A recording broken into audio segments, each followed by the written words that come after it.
Hey, what's going on, everyone? Welcome back to another episode of Star Wars Coffee, where in today's episode, we're going to be taking a look at how it could work for Solo 2 to transition into a Disney Plus series. That's today here on Star Wars Coffee. It was spectacular, and I thought he was so smart about what he did and how he did it. I just couldn't be happier.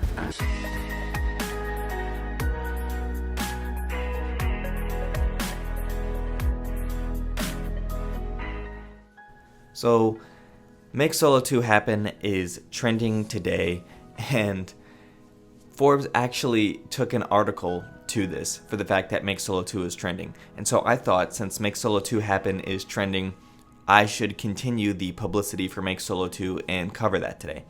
So, a possibility for Solo to transition into a Disney Plus series is something that we have speculated over a lot.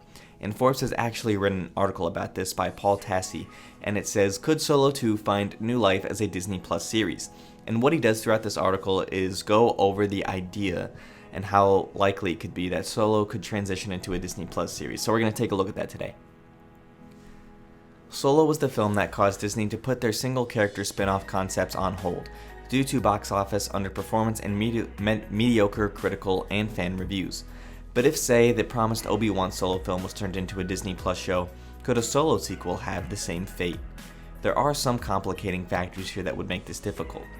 Solo star Alden Ehrenreich is currently leading Brave New World, a sci-fi show on NBC's streaming service. That's already been filmed, but if it stuck around for a second season, he might not be free. And Alden Ehrenreich, for those who don't know, played Han.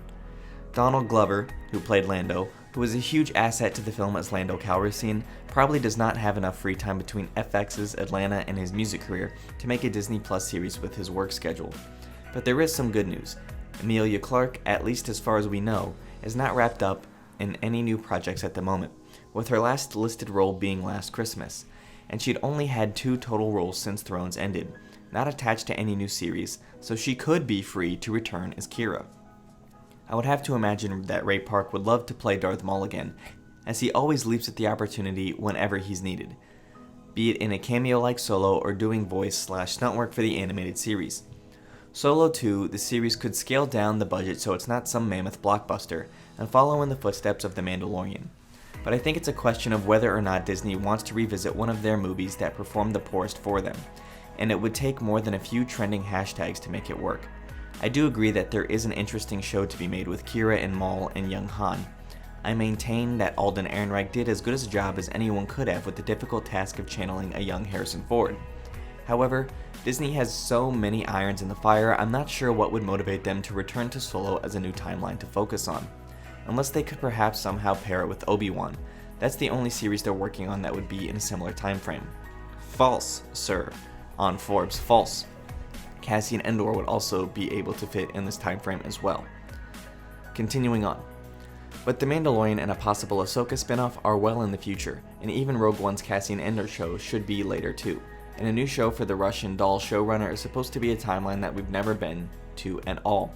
Possible part of Disney's new desire to push the High Republic era that they are beginning to explore. Solo doesn't really fit into any of that. There is one way I could see this working, says the Forbes writer Paul Tassi, as a limited series like Obi-Wan. That show is reportedly 6 episodes and then it's done. If you say turn Solo 2 into an 8-episode miniseries with Mandalorian-length 30-minute episodes, guess what? That's 4 more hours of Solo content, enough to fill 2 other movies and wrap up whatever storylines were teased at the end of the movie. And if short enough, where maybe Alden Ehrenreich and Donald Glover could fit it in, if it was a one and done. Now that is a brilliant idea, to do a miniseries. I hadn't thought of that. I had thought of taking the films and turning them into a Disney Plus exclusive to kind of draw in more audience for Disney Plus. But it seems to me that Disney Plus is already well secure in its subscriptions and is probably going to overtake Netflix at some point. And the idea that turning Solo 2 and 3, since it was originally teased as a trilogy, could be in an 8-episode miniseries. That is brilliant, and Ray Park would easily return as the villain for Darth Maul. Alden Ehrenreich could fit that in if it was a one and done. Donald Glover would be more likely to do it. Emilia Clarke would be able to do it. And I think that this would be a really good thing to do. Yonosu Otama would be willing to do it. so I think that this is something that we should definitely push for. Let me know what you guys think in the comment section down below. Would you want to see Solo 2 in a movie format on Disney Plus or in a miniseries as 8 episodes with like Mandalorian style as Paul Tassi recommends? Let me know in the comment section down below. Thank you guys for watching, may God bless you and the Force be with you always.